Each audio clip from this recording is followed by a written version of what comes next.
Hi, everybody. We're going to start in about 3 minutes. So stay tuned and we're looking forward to seeing you.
Joe?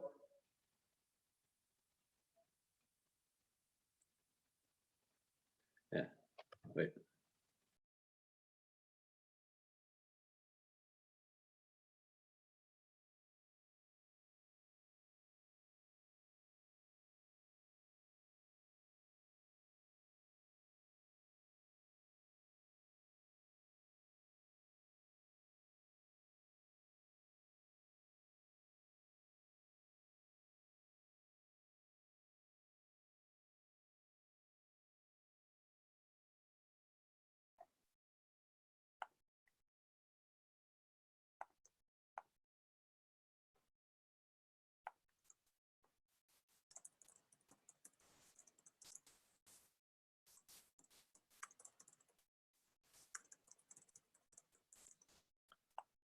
Good afternoon, everybody. Welcome to It Says What, where JW3 and Limud come together to bring you unexpected and poignant Jewish content from across the Jewish community and the world every week before Shabbat. I'm Joe Hyman, JW3's young adult programmer. JW3 is the cross-communal Jewish Centre and arts and culture venue in London.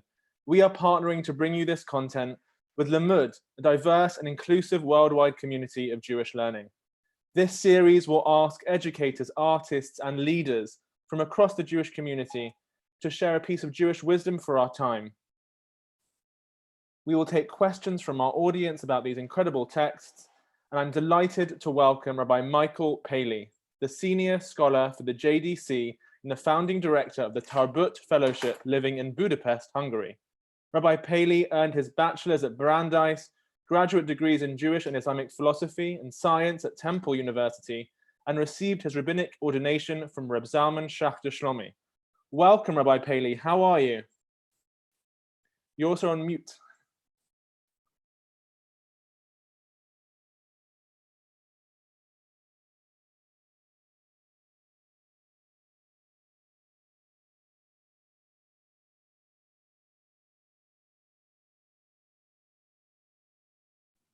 Hello? Hello, you froze.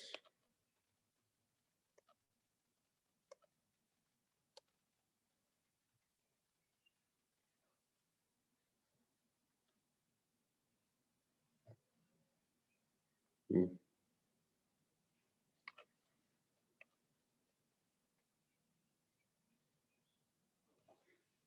Hello. I can't hear you. Apologies for the technical difficulties. Okay. We're back on. Welcome, Rabbi Paley. How are you? Thank you. I'm well, and like everyone else, quarantined in my house on the Danube.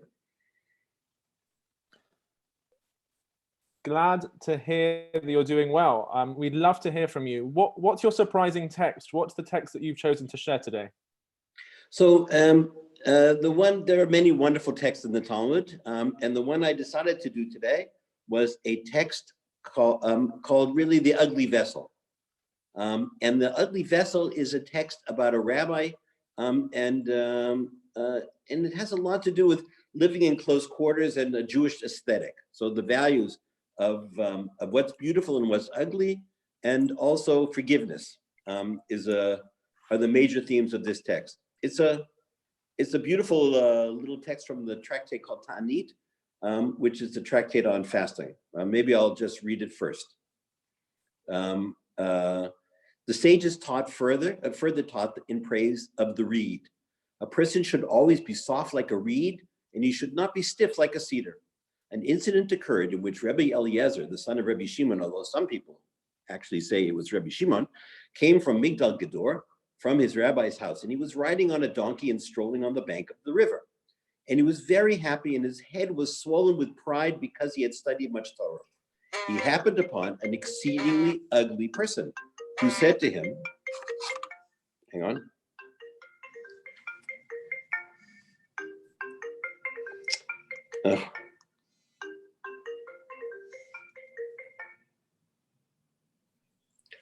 Sorry about that. He happened on an exceedingly ugly person who said to him, "Greetings to you, my rabbi." But Rebbe Eliezer did not return his greeting. Instead, Rebbe Eliezer said to him, "Worthless, reka person, how ugly is that man? Are all people in your city, Ircha, Reka, Ircha, as ugly as you?" And the man said to him, "I do not know, but you should go and say to the craftsman who made me, how ugly is the vessel you made." When Rebbe Eliezer realized that he had sinned and insulted the man merely on account of his appearance, he descended from his donkey and prostrated himself before him. He said to the man, "I have sinned against you, forgive me." And the man said, "I will not forgive you until you go to the craftsman who made me and say, how ugly is the vessel you made." He walked behind the man and tried to appease him until they reached Rebbe Eliezer's city, until they reached the man's city. The people of his city came out and to greet him, saying to him, "Greetings to you, my rabbi, my master, my master." And the man said to them, "Who are you calling my rabbi, my rabbi?" They said to him, "To this man walking behind you." And he said to them, "If this man is a rabbi, may there not be like him, too many like him among the Jewish people." They asked him, "For what reason do you say this?" And he said to them, "He did such and such a thing to me."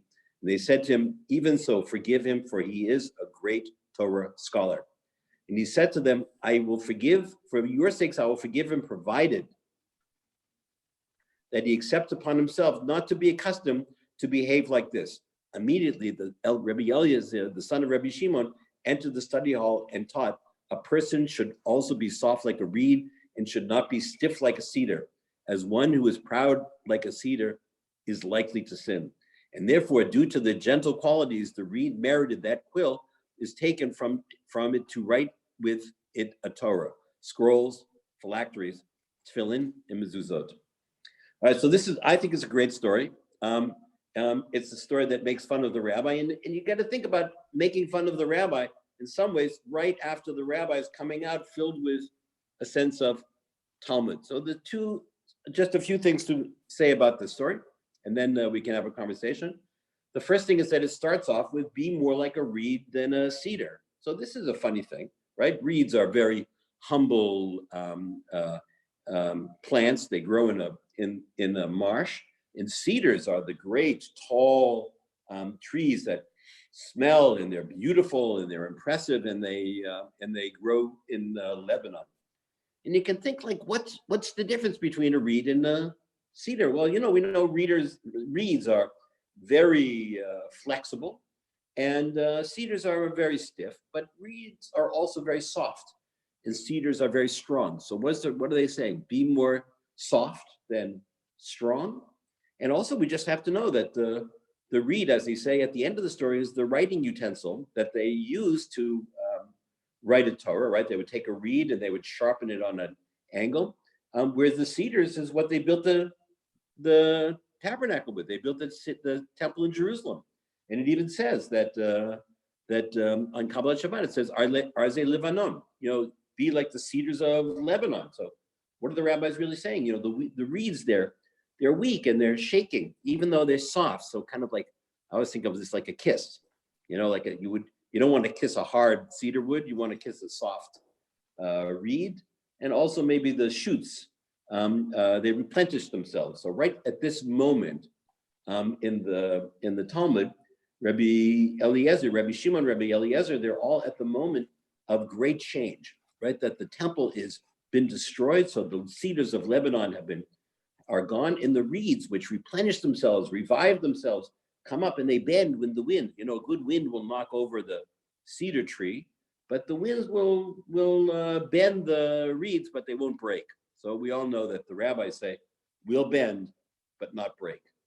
So the rabbis are, when they tell the story, they're thinking a lot like they want to be like a reed, which is it's a very different mindset than being like a big, strong cedar. So now to the story. Here comes Rabbi Eliezer, and he goes to this guy, and he says, you're ugly. What an ugly guy you are. And are all the people in the city as reich? Really, it's not only ugly, it's almost empty. Are they all empty like you? There's almost a play on words. Reich and ircha. Are all the people reich, empty, like ircha, like you're in your city, like you? So what's a rabbi saying this for? And particularly a rabbi that's coming from studying Torah. You'd think he came from studying Torah. His heart would be open, and he wouldn't just have a sense of what a beautiful man. Because sometimes in the Talmud we say people are beautiful also. I mean, Yochanan was known for his great beauty. If you think about Yom Kippur and the 10 martyrs that we read about in the prayer called Eila Ezkara, we would say these are handsome, beautiful men, and some of them are ugly. So here's Rabbi Eliezer. He says, you're ugly, and cedars are beautiful, and reeds are ugly. It reminds me of the misunderstood story called the Ugly Duckling. Most people think about the Hans Christian Andersen story of the Ugly Duckling as a story about a little duckling growing up to become a beautiful swan. You have to ask yourself the question: do ducklings become swans? No. Cygnets become swans. Ducklings become ducks. So it wasn't that the ugly duckling was coming of age. The ugly duckling wasn't a duck, So it opens up your question. Well, what is beautiful? I mean, a duckling is beautiful for ducks, and a cygnet is beautiful for swans. And this guy says, what is it about us that says this is ugly and this is beautiful? This is something that that we have in our own eye as beauty, as aesthetics. And this one is not. And so the comeback is very interesting, right? The comeback is, listen, it's not my fault. Go and talk to the craftsman who made me. So I didn't decide to be ugly or handsome or pretty or anything. I decided to just grow up and be myself. So the fact that you call me ugly, it's really not. It's insulting the craftsman. So go tell the craftsman. This is also caught on Yom Kippur. It was a very beautiful poem called Kehine Kechomer, like a craftsman who shapes a vase or a vessel. So who's the craftsman? Of course, the craftsman is God. So you have to ask yourself, who are you blaming when you say a person's ugly? Who are you blaming? The person themselves or the craftsman? And also, why between ugly and reka and empty? This is also a sense of beauty. After all, Rabbi Eliezer has just come and he says, I'm happy on my donkey because I'm full of Torah, and you must be empty of Torah. So what is Torah here? What is it? Is it the book that we study, or is it really the person? Is it the human being across? Is this great rabbi that has filled himself with Torah, is he full or is he empty? Is the ugly guy full or is he empty? So the ugly guy comes and he says to him, tell my craftsmen that I'm ugly. So Rebbe Eliezer is all of a sudden says, I made a mistake. How could I have done that? Of all people to say you're ugly and you come from an ugly town, I was my own sense of pride. So he goes to the guy and he says, please forgive me. And the guy says a very surprising thing. I'm not going to forgive you. Go tell the craftsman that you didn't like his work. This reminds me of a story. It's a great story by the Chafetz Chaim, a great, relatively modern rabbi. The Chafetz Chaim was on a train. And there were three guys in the car, and they wanted to play cards, and they needed 4 people to play cards. So they say to the Chafetz Chaim, great rabbi, play cards with us. And the Chafetz Chaim says, I don't want to play cards. He says, no, we need a 4th. You have to play. He says, no, I don't want to play. So he says, if you're not going to play, stand out on the platform in the cold on the way towards Warsaw, and we'll get another person to sit here. That's what they do. When they get to Warsaw, thousands of people are there to greet the Chafetz Chaim. And of course, the people say, oh my God, that was a Chafetz Chaim. We're mortified. How could we have done that to the Chafetz Chaim? Chafetz Chaim, we're sorry. Please forgive us. The Chafetz Chaim says, no, I'm not going to forgive you. They say, you're not going to forgive us? I mean, you're the Chafetz Chaim. You're a gentle person. He said, I'm not forgiving you. They come back the next day. They said, you were right. We didn't repent enough. Forgive us today. Chafetz Chaim says no. They come back the 3rd time and they say, please, we're begging you now. Forgive us. We're embarrassed. Chafetz Chaim says no. And his students say, Chafetz Chaim, how come you're not forgiving the people? And the Chafetz Chaim says, I'm not mad at them. I can't forgive them. They say, but they made you stand out on the platform in the cold. He says, oh no, not me. If they knew I was a Chafetz Chaim, they would never have done that. They did it because they thought it was a little old man with a long white beard. So they should find a little old man with a long white beard, and they should say, I'm sorry to him. To me, the Chafetz Chaim, they did nothing. You can't forgive people when they didn't insult you. And the ugly man says, he didn't insult me. You insulted the author. And by the way, the person that wrote the Torah and all the books that you just have been so happy that you were studying, this is the same craftsman that it made me. And so why does the rabbi follow this person to the town? In some ways he's insulted the whole village. And he said, you're ugly. That's my opinion of you, instead of you're interesting, you're enchanting, you know things. I have to be, if I'm going to be a great rabbi, I have to go and see you in a new light as well. And you have to ask yourself, who's telling us this story? The rabbis. So the rabbis are making fun of our rabbi, right? They're saying to themselves, they're making fun of themselves. He says, we're sitting in these circles. We look at each other. We're so happy. What great Torah and wisdom we impart to each other. There's an ugly guy that we met when we were on a donkey. He knows more than us. Just a few more comments. The notion of ugliness is a big image in the Talmud, and I thought I would bring one more story. If you can put up the story from Tanit 7a. This is a story about Rebbe Yoshua, who was called the ugliest man in the Talmud. It says that he went to negotiate with the Roman emperor, and the Roman emperor in another place said he put a bag over his head because he couldn't bear to look at him. But here's the story. No, this is this one. The Gemara cites a related incident. This is as the daughter of the Roman emperor said to Rebbe Yoshua ben Hanania, who was an ugly man. Woe to the glorious wisdom such as yours, contained in an ugly vessel. Rebbe Yoshua ben Hanania said to her, in a seemingly unrelated response, does your father keep his wine in simple clay vessels? The emperor's daughter said to him, what should he keep them in? Rebbe Yoshua ben Hanania said to her, you who are so important, put it in the vessels of gold and silver and keep it there for a few weeks. Go down a little. Keep it there for a few weeks and see how it tastes. So the emperor's daughter went and said this to her father, and he put the wine in the gold and silver vessels, and it turned sour, which it would in silver or gold. When his advisors came to him and said that the emperor, the wine had turned sour, he said to his daughter, who told you to do this?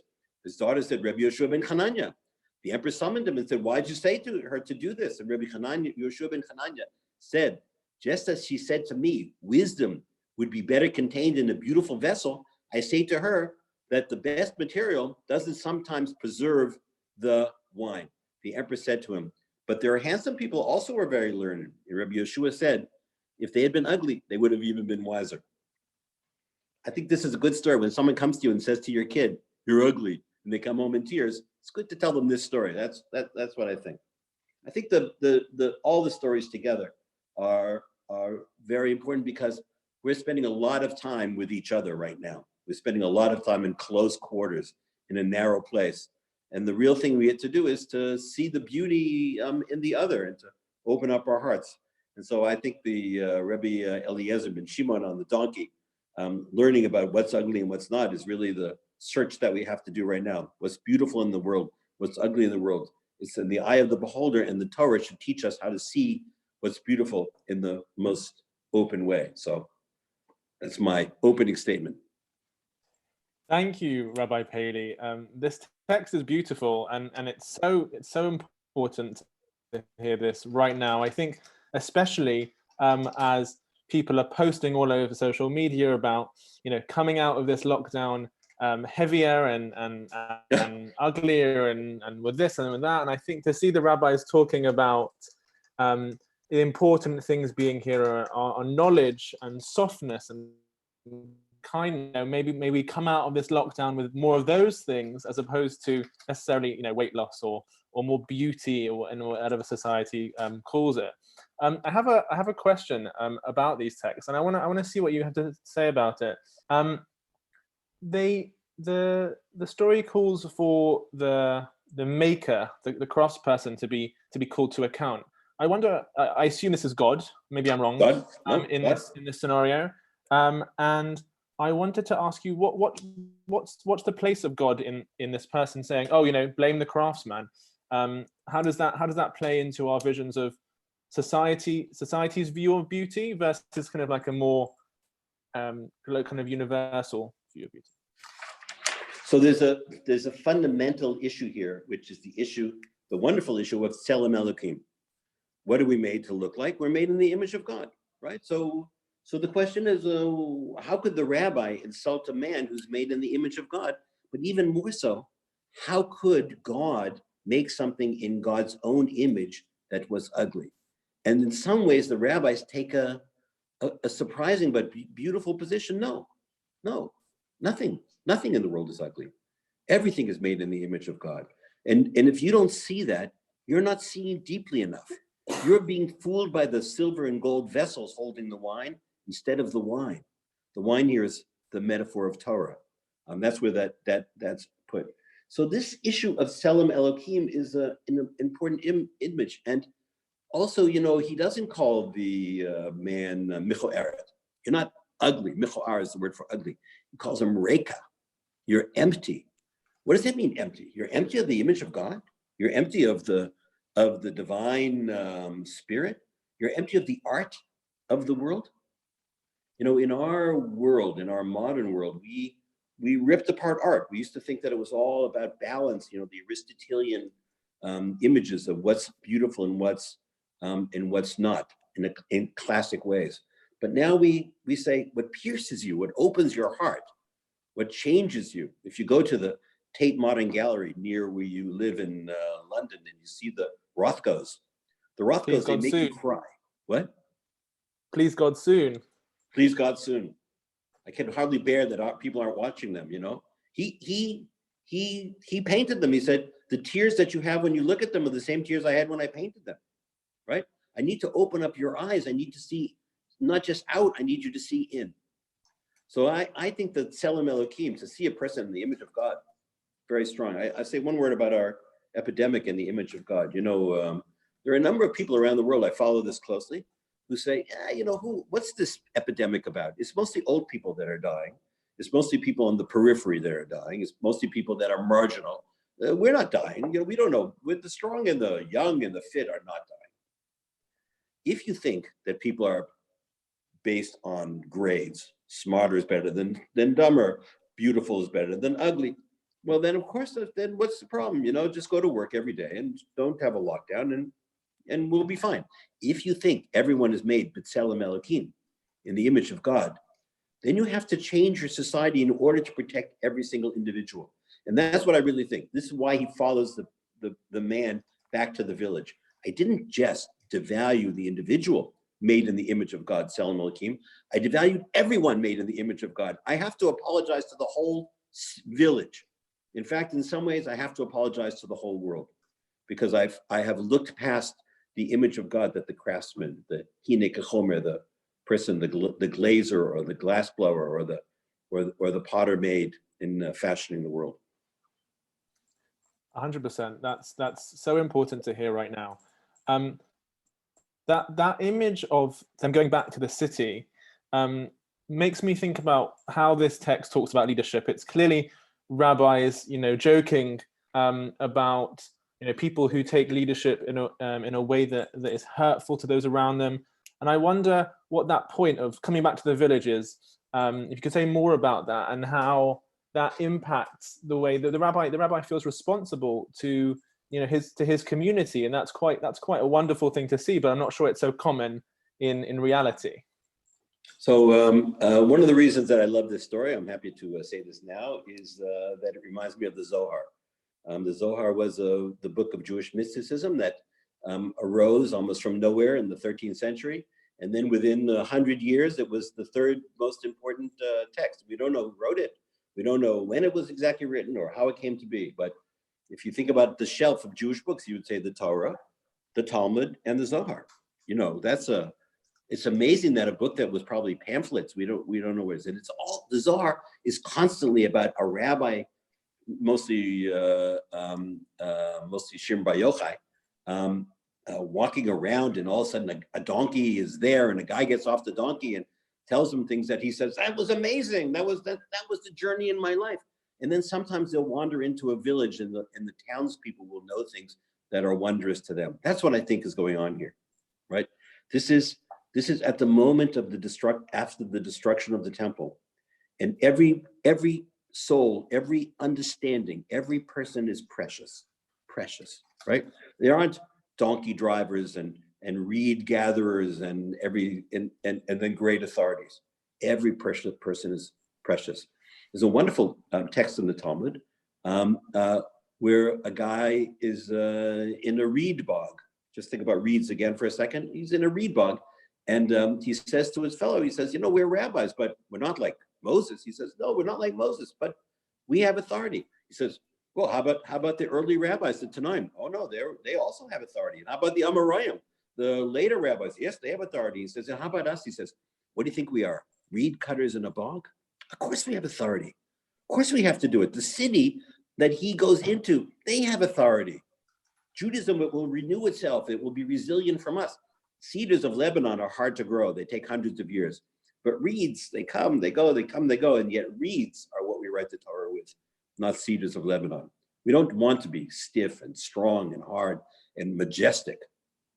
We want to be resilient and kissable, and we want to be shoots, and we want to be soft, and we want to be smooth and that way. And we want to be resilient, more than anything else, resilient. So I think he goes to the city because he didn't learn. He realizes he didn't learn what he needed to learn from the rabbi in his study in Migdal Gibor, but so now he's going to go to the village and really learn, because it's from the voice of the people that you hear the voice of God. Wow. So yeah, that village is kind of that area of reeds, that reed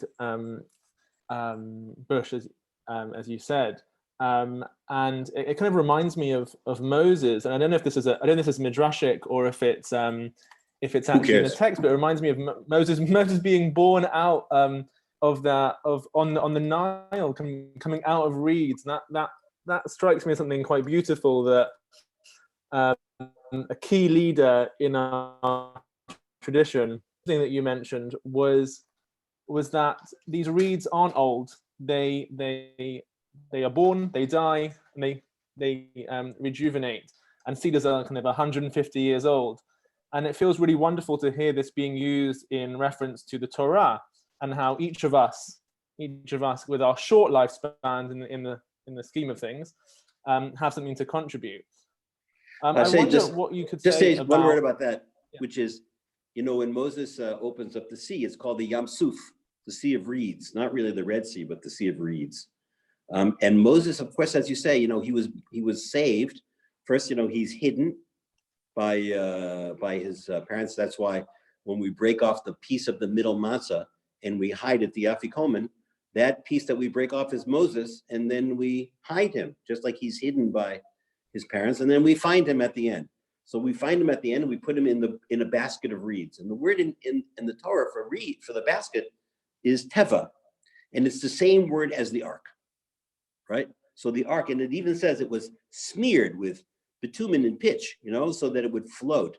So the big teva that was built for all the animals of Noah is now the little basket of reeds that's going to save our protector. And it's also pitched, and he goes out. And it's almost a direct image of Noah, because in Noah is floating on the ark over the dead, right? All the dead are beneath. And Moses is on the river over the innocent boys that are thrown in, and he's going to survive, right? He's going to be the person. And he's unlikely. He's a slave boy. It's not the prince and the pauper. It's not like the prince becomes a pauper and then finds out he's a prince. It's the pauper and the prince. The pauper thinks he's a prince and finds out that he's a pauper, right? It's the reverse. It's why Freud didn't think the Torah could be really true, because how could we reverse that story? But that's us. It's all the people. It's the ugly guy on the side of the river. It's the people in the city. It's the little boy, 3 months old, in a basket of reeds floating down the river. He's the one that's going to become the great teacher. We are not a people of the Arzei Lebanon. We're not a people of the cedars of Lebanon. We're from the Suf. We're the people from the reeds. So I'll leave it at that.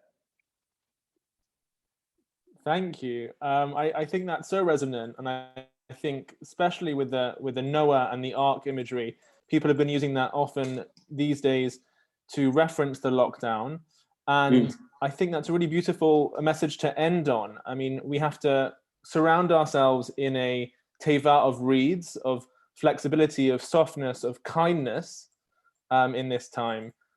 This story is really, really beautiful, and just what I needed.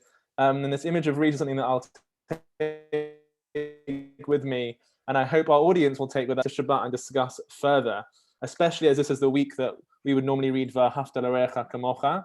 I think it's so important to see past emptiness that may be judged by externalities and not what's inside. Thank you so much, Rabbi Paley, for joining us. And as you say, love your neighbor as yourself. Afternoon. It's the most important thing. Wonderful, thank you, and looking forward to seeing you all next week. Hope some of you are joining us at Limud Together UK on Sunday, and check out JW3's online program of events and uploaded content on JW3 TV. Shabbat Shalom, everybody.